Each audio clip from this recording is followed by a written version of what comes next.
Hello friends, welcome to my YouTube channel Shiksha Mantra में। राधा चौधरी आपका स्वागत करती हूँ आपके चैनल शिक्षा मंत्र में। कैसे हैं आप लोग? आई होप सब ठीक होंगे, स्वस्थ होंगे। देखिए फ्रेंड्स, आज का जो मेरा विषय है वो है कि इग्नू से बीएड कैसे करें। बहुत से बच्चों की क्वेरी आई कि मैम इग्नू से बीएड कैसे करें, उसके लिए क्या एलिजिबिलिटी है, क्या उसके लिए एंट्रेंस जरूरी है, एंट्रेंस के लिए क्या क्या रिक्वायरमेंट है, उसके बाद क्या बीएड इग्नू से करना हमारा वैलिड होगा कि नहीं होगा, कहाँ तक सही है कहाँ तक गलत है। तो उसके बारे में आज मेरी फुल इन्फॉर्मेशन रहेगी कि बीएड कैसे करें इग्नू से, क्या उसकी रिक्वायरमेंट है, एलिजिबिलिटी क्राइटेरिया है, क्या उसका पैटर्न है, क्या उसका सिलेबस है, उसके बाद इसके फॉर्म कब निकलते हैं, इसका एग्जाम कब होता है, कैसे होता है, ऑनलाइन होता है कि ऑफलाइन होता है। फिर उसके बाद इसमें एज लिमिटेशंस क्या है, क्या इसके जॉब बीएड करने के बाद, इग्नू से बीएड करने के बाद क्या जॉब लगेगी, क्या ये वैलिड होगा हर जगह फॉर्म भरने के लिए। तो आज मेरा पूरा वीडियो जो होगा वो इसी टॉपिक पे होगा। तो मेरे वीडियो को फुल देखें, पूरा देखें, स्किप करके ना देखें। लास्ट तक इसमें इंफॉर्मेशन जो है बहुत यूजफुल होगी। जो बच्चे बीएड कैंडिडेट या तो कर चुके हैं या फिर जो कर रहे हैं बीएड उनके लिए। तो जैसे फ्रेंड्स, इग्नू मैंने जैसे कहा, इग्नू का फुल फॉर्म होता है Indira Gandhi national open university. तो इग्नू सिर्फ इंडिया में ही नहीं, इंडिया के बाहर भी उतनी ही वैलिड है। इंडिया के बाहर भी इसको पूरी मान्यता प्राप्त है। इग्नू के जो है वो 500 से ज्यादा ब्रांचेस हैं जो ऑल ओवर इंडिया हर स्टेट में है। तो इसका जो हेड ऑफिस है वो दिल्ली में है, मैदानगढ़ी में। लेकिन इसका ऑल ओवर इंडिया में किसी भी स्टेट में आपको इसके ब्रांचेस देखने को मिलेगा। तो जो बच्चे दिल्ली में रहते हैं उनके लिए तो वेल एंड गुड है। जो दिल्ली से बाहर भी रहते हैं वो भी आराम से इग्नू से बीएड कर सकते हैं। और सबसे बड़ी बात है कि इसमें वो बच्चे भी कर सकते हैं जो हाउस वाइफ हैं या फिर जॉब किसी स्कूल में या कहीं जॉब कर रहे हैं, तो उनके लिए भी ये बीएड हो सकता है। लेकिन लोगों की जो धारणाएं बन जाती है कि इग्नू से जो बीएड है वो यूजफुल नहीं है, उससे वीक बच्चे करते हैं, जो कमजोर बच्चे होते हैं वो करते हैं, उसकी उतनी वैलिडिटी नहीं है क्योंकि वो ओपन है। तो ऐसा कुछ नहीं है फ्रेंड्स। जो इग्नू की उतनी ही वैलिडिटी है जितनी की आपकी आईपी यूनिवर्सिटी की, दिल्ली यूनिवर्सिटी की, जामिया की या फिर और कोई रेगुलर यूनिवर्सिटी की वैल्यू है, उतनी ही हमें इग्नू की भी वैल्यू है। तो ऐसा अपने दिमाग में बिल्कुल ना लाएं कि इसकी वैल्यूएबल कम हो जाएगा इग्नू से करने पे क्योंकि ये ओपन यूनिवर्सिटी है। हाँ, ये ओपन यूनिवर्सिटी है लेकिन इसके कुछ टर्म्स एंड कंडीशंस हैं, इसकी कुछ क्राइटेरिया है जिसको फिल करना पड़ता है। तो जैसे इग्नू से करने के लिए हमें सबसे पहले तो एंट्रेंस देना पड़ता है। एंट्रेंस में हमें शॉर्टलिस्टेड होना पड़ता है, हमारे कट ऑफ में हमारा नाम आना चाहिए। लेकिन और यूनिवर्सिटीज में क्या होता है, एंट्रेंस देने के लिए सिर्फ आपके ग्रेजुएशन में 50% मार्क्स चाहिए। लेकिन यहाँ पे इसके साथ एक कंडीशंस और जुड़ जाती है और उसी कंडीशंस को लेके बच्चों के मन में हमेशा कंफ्यूजन रहती है कि इस कंडीशन को जो बच्चा फुलफिल नहीं कर पाएगा क्या वो बीएड कर पाएगा इग्नू से। क्योंकि इग्नू का जो बीएड है ये बहुत एक सस्ते में हो जाता है और यूनिवर्सिटी में थोड़ा महंगा पड़ता है, लेकिन इग्नू से थोड़ा सस्ते में हो जाता है। तो इसके लिए हम देख लेते हैं क्या क्या इसकी क्राइटेरिया है। तो जैसे आपको बताया मैंने कि जो बच्चे ग्रेजुएशन के बाद, वैसे तो बीएड दो तरीके से होता है, एक 2 साल का होता है, एक 4 साल का होता है। जो आफ्टर 12th करते हैं उसमें ग्रेजुएशन प्लस में बीएड जुड़ा होता है तो वो 4 साल का होता है। और जो बच्चे आफ्टर ग्रेजुएशन करते हैं तो उनके लिए 50% मार्क्स चाहिए ग्रेजुएशन में। अगर कोई बच्चे पोस्ट ग्रेजुएशन के बेस पे करते हैं, क्योंकि किसी बच्चे का हो जाता है कि ग्रेजुएशन में नहीं बन पाता 50%, तो वो पोस्ट ग्रेजुएशन करते हैं, उसके बेस पे बीएड करते हैं, तो उनका पोस्ट ग्रेजुएशन में 55% मार्क्स चाहिए। ये दो बात क्लियर होना चाहिए कि ग्रेजुएशन में 50% और पोस्ट ग्रेजुएशन में 55% चाहिए। फिर अगर कोई बच्चा बीए से या बीकॉम से करता है तो उसके लिए ये है। लेकिन कोई बच्चा अगर बीटेक करके कर रहा है या कोई स्पेशल एजुकेशन से कर रहा है तो उसको 55% मार्क्स चाहिए। तो ये चीज दो हो गई, ये तो फर्स्ट क्राइटेरिया हुआ। फिर सेकंड में क्या है कि इसको एनसीटीई से जो भी बच्चा बीएड कर रहा है या जो भी कैंडिडेट बीएड करने के लिए एलिजिबल चाह रहा है कि वो हो, तो उसको एनसीटीई से कोई भी एक अप्रूव टीचिंग का सर्टिफिकेट होना चाहिए फेस टू फेस मोड का। जैसे कि आपका हो गया जेबीटी, फिर डाइट, फिर बीएलएड या एनटीटी या ईसीई, कुछ इस टाइप का कोई एजुकेशन सर्टिफिकेट होना चाहिए। लेकिन हर बच्चे के पास तो वो एजुकेशन सर्टिफिकेट नहीं होता। अगर कोई बच्चा जेबीटी या डाइट कर लेगा तो हो सकता है वो बीएड क्यों करेगा। तो हर बच्चे के पास इसका सर्टिफिकेट एनसीटी से अप्रूव्ड नहीं होता है। तो इसके लिए सेकंड ऑप्शन ये बन जाता है कि सेकंड ऑप्शन ये बन जाता है कि उस बच्चे के पास कोई भी गवर्नमेंट से अफिलेटेड स्कूल में 2 साल का टीचिंग एक्सपीरियंस का सर्टिफिकेट होना चाहिए। मतलब कोई भी स्कूल जो गवर्नमेंट प्राइवेट हो लेकिन गवर्नमेंट से अफिलेटेड हो, गवर्नमेंट से मान्यता प्राप्त हो, उस स्कूल में उनको 2 वर्ष का पढ़ाने का टीचिंग का एक्सपीरियंस होना चाहिए और उसका सर्टिफिकेट होना चाहिए। अब ये जरूरी नहीं है कि जब आप फॉर्म भर रहे हैं तब आप उस स्कूल में पढ़ाते ही रहे। अगर आपने इन फ्यूचर कभी पास्ट में भी आपने पढ़ाया है और आपके पास सर्टिफिकेट नहीं है तो आप उस स्कूल से अपना सर्टिफिकेट निकलवा सकते हैं और वो सर्टिफिकेट आप इग्नू में लगा के उसके एंट्रेंस के लिए आप वैलिड हो सकते हैं। तो अगर आपके पास सर्टिफिकेट है 2 साल का किसी भी स्कूल का जो कि गवर्नमेंट से मान्यता प्राप्त स्कूल है तो वो सर्टिफिकेट लगा दीजिए। और अगर आपके पास वो नहीं है तो अगर आपने NCTE से कोई कोर्स कर रखा है, कोई टीचिंग का आपने डिप्लोमा किया हुआ है तो आप वो लगा सकते हैं। प्लस में आपके पास BEd में उसमें ग्रेजुएशन में 50% मार्क्स चाहिए। ये 2 चीज है। उसके बाद क्या होता है, ये जो एग्जाम है वो NTA नेशनल टेस्ट एजेंसी वो ऑर्गेनाइज करवाती है। तो ये एग्जाम ऑफलाइन होता है। इसका फॉर्म जो है वो ऑनलाइन भरा जाता है। इसका फॉर्म जो है वो आपको जनवरी या फरवरी में देखने को मिलता है और इसका एग्जाम जून जुलाई तक में हो जाता है। 2-3 महीने का आपको बीच में गैप मिलता है। तो इसका जो ये एग्जाम होता है वो 100 मार्क्स का होता है। उस 100 मार्क्स के बाद आपका हिंदी होता है, इंग्लिश होता है, मैथ्स होता है, फिर पेडागोजी टीचिंग से कुछ रिलेटेड होता है तो वो आपका 100 मार्क्स का हो जाता है। उसके बाद जो इसका एग्जाम का जो वो होता है पैटर्न होता है वो जैसे मैंने आपको बताया कि ऑफलाइन होता है। उसके बाद इसका जो फीस होता है बच्चों के मन में फीस के लिए होता है, क्योंकि कुछ बच्चे हैं जो गरीब घर से या फिर जो मिडिल क्लास फैमिली से लोअर ECW से बिलोंग करते हैं, वो बच्चे भी BEd करना चाहते हैं तो हो सकता है फीस अफोर्ड करने में दिक्कत होती है। तो जो BA ये इग्नू है ये बहुत सस्ती यूनिवर्सिटी है।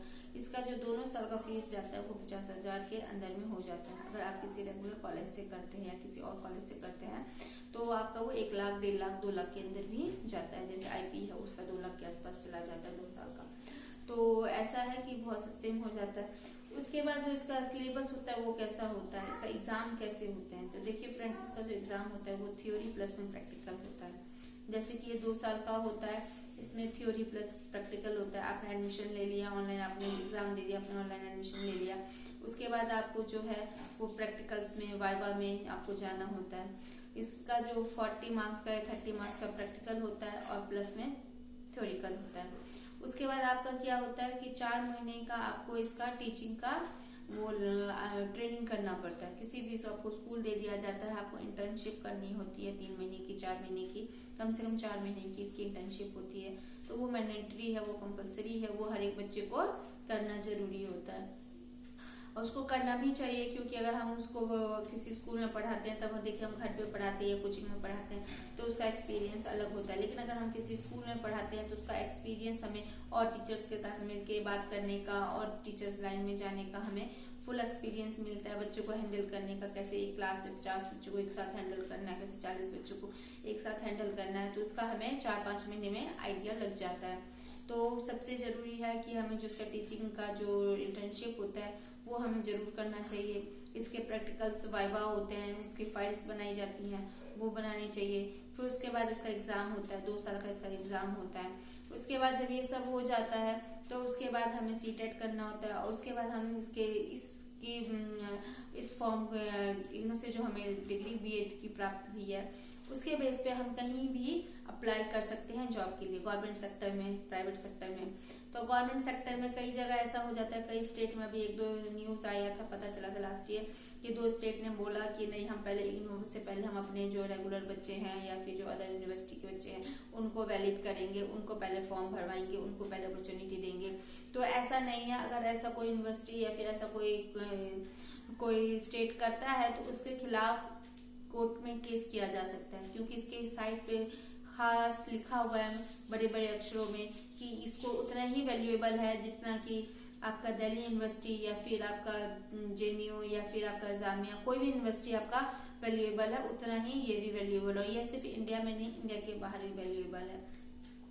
तो जो बच्चों के मन में ये ख्याल आता है कि हम इग्नू से कर रहे हैं, इग्नू ओपन यूनिवर्सिटी है तो उसका वैल्यूएबल होगा या नहीं होगा, इससे गवर्नमेंट जॉब्स लगेंगी कि नहीं लगेंगी, तो इससे गवर्नमेंट जॉब्स जरूर लगेंगी। आप बस अच्छे से उसका जो भी इसकी क्राइटेरिया उसको फुलफिल कीजिए और उसके बाद आप इसमें एंट्रेंस देके अपना एडमिशन पक्का कर लीजिए। उसके बाद इसको कीजिए। देखिए बीएड जो इग्नू है सिर्फ एक बीएड ही नहीं करवाता, ये बहुत सारी ऐसी कोर्सेज हैं जो करवाती है, जैसे कि ये बीए, बीकॉम, एमकॉम, एमए, फिर बीएससी, फिर उसका बीबीए, सारे बीसीए सब करवाती है बीएड। तो पूरी मान्यता है सभी कोर्सेज को। अगर मान्यता नहीं होती तो यूनिवर्सिटी बंद नहीं हो गई होती। ये इतनी पुरानी यूनिवर्सिटी है, जैसे आपका जेएनयू और आपकी ये बाकी कस्तूरबा गांधी यूनिवर्सिटी वगैरह है वैल्यूएबल, वैसी ही है। इसका नाम ही Indira Gandhi national open university के नाम पर है। तो इंदिरा गांधी यूनिवर्सिटी कैसे इसको आप इनवैलिड या फिर इसकी कोई डिग्री को अवेलेबल नहीं बता सकते हैं।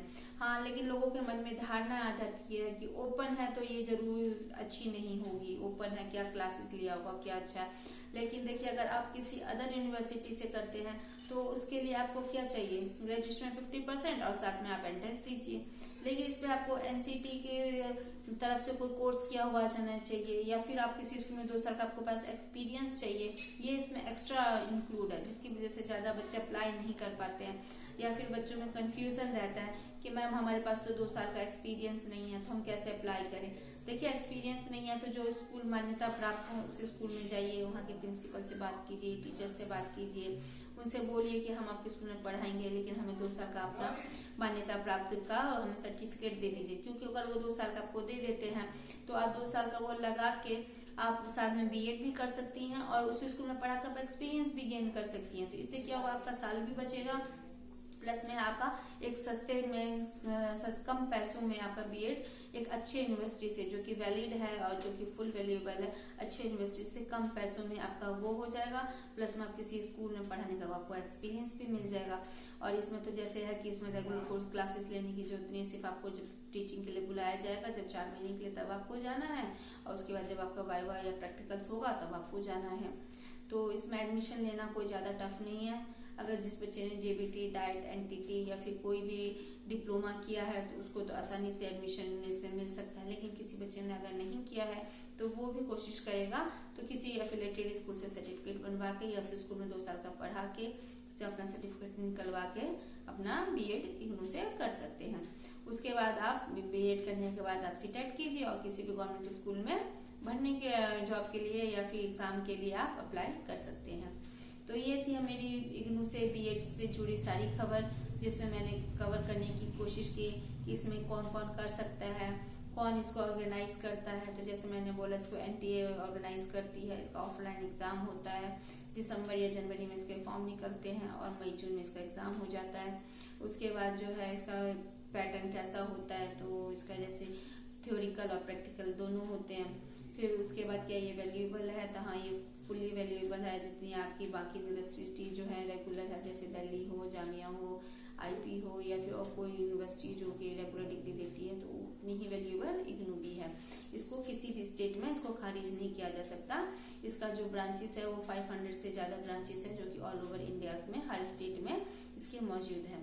उसके बाद जैसे मैंने बताया कि इसका जो एग्जाम, इसका जो सिलेबस होता है वो कैसा होता है। तो इसका सिलेबस जैसे बताया कि 5 सब्जेक्ट होते हैं। फर्स्ट ईयर में आपका चाइल्ड एंड ग्रोइंग अप, फिर उसके बाद बाल विकास, फिर पेडागोजी, फिर आपके सब्जेक्ट कंसर्न। जैसे अगर कोई बच्चा बीए से किया है तो उसके पास एसएसटी हिंदी पेडागोजी होती है, या कोई बच्चा कॉमर्स से किया है तो कॉमर्स इकोनॉमिक्स पेडागोजी होगी, या कोई बच्चा साइंस से कर रहा है तो साइंस और मैथ्स की पेडागोजी होती है।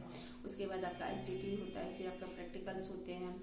तो ये इसका पूरा फुल्ली वो डिटेल्स है। अगर आपको ये मेरी डिटेल्स पसंद आई हो तो इसको ज़्यादा से ज़्यादा शेयर करें। जो लोग मेरे चैनल पे पहली बार आए हैं उसको वो जरूर इसको सब्सक्राइब करें, ताकि मैं आगे से कोई भी इन्फॉर्मेशन वीडियो बनाऊँ तो वो आपको जल्दी से जल्दी मिल सके। बेल आइकन को दबाना ना भूलें, और उसके बाद घर पर रहें, स्वस्थ रहें, और ज़्यादा से ज़्यादा मेरे चैनल को लाइक एंड सब्सक्राइब करें। अगर मेरी इन्फॉर्मेशन से जुड़ी कोई भी आपके डाउट्स हो तो उसको आप मेरे को मैसेज के जरिए बताएं कि आपको मेरी कैसी लगी, या कोई भी डाउट्स हो तो आप मुझसे पूछ सकते हैं। फिर मैं उस पर कोई वीडियो बनाने की कोशिश करूंगी और आपको फुल इन्फॉर्मेशन देने की कोशिश करूंगी।